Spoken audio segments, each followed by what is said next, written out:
Assalamualaikum warahmatullahi wabarakatuh. Perkenalkan, nama saya Jimmy Salim. Saya dari Sekolah Indonesia Singapura. Hari ini akan mempresentasikan video tentang ringkasan saya, Hukum Kepler. Oke, mari kita lanjut.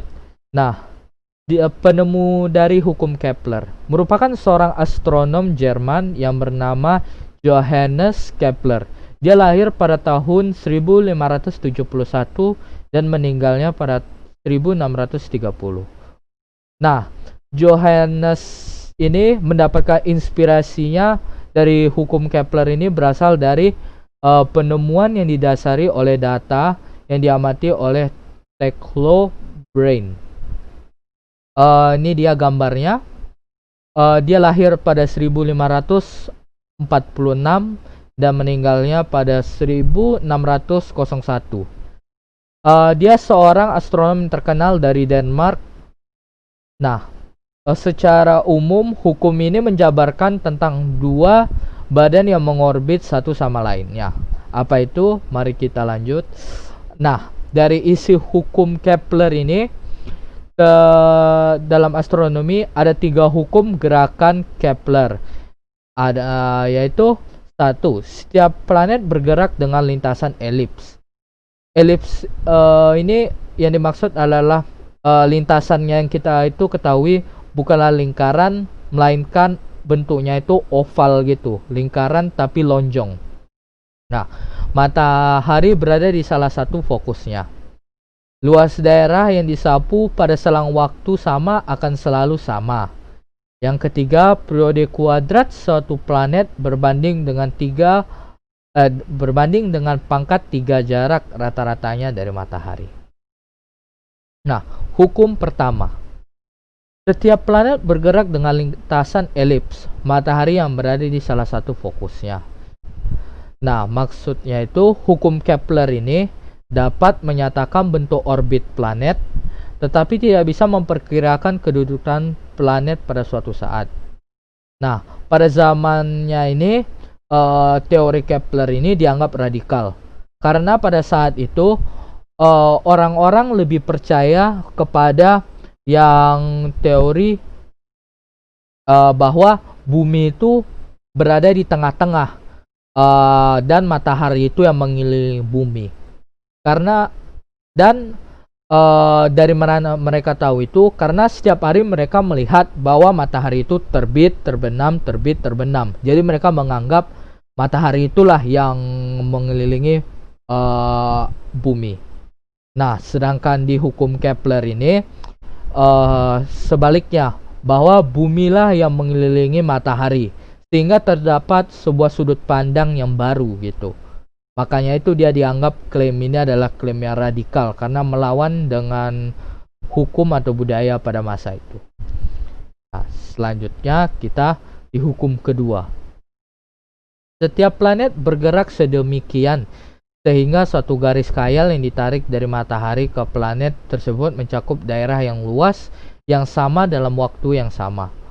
Nah, hukum ini menjelaskan tentang kecepatan orbit planet dan akan lebih lambat dibandingkan ketika daripada titik terjauh dari matahari.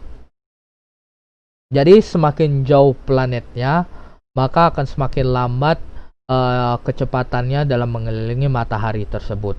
Contohnya, kalau misalnya bumi akan lebih cepat mengelilingi daripada planet Jupiter yang mengelilingi matahari. Nah, selain itu juga membahas mengenai kecepatan orbit planet. Ini dia akan lebih cepat saat planet berada pada titik terdekat matahari. Seperti yang tadi, bumi itu lebih cepat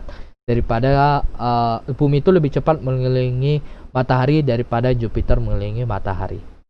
Nah, hukum ketiganya, kuadrat periodis orbit suatu planet sebanding dengan pangkat 3 jarak rata-rata dari matahari.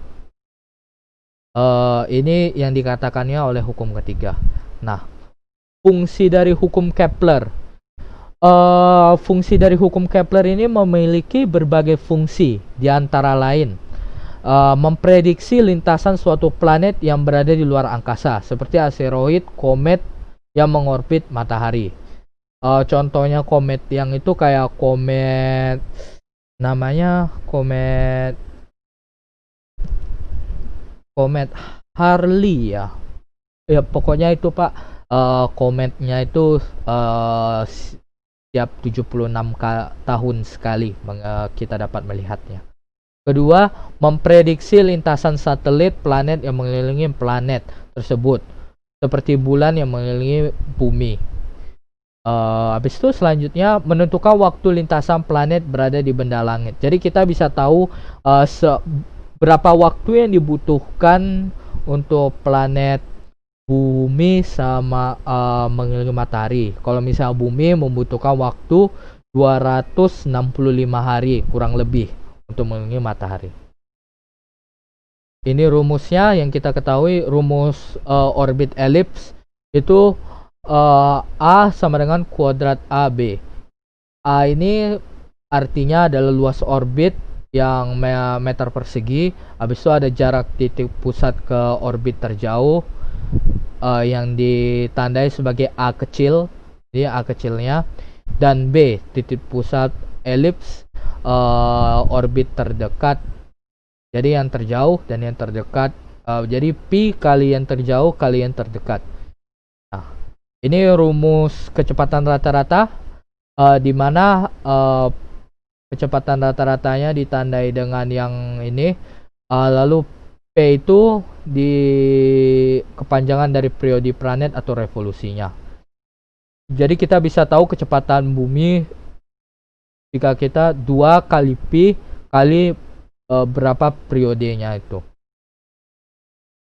Nomor 3 itu hukum Kepler ketiga, di mana T1 dibagi T2 kuadrat atau sama dengan R1 dibagi R2 kubik.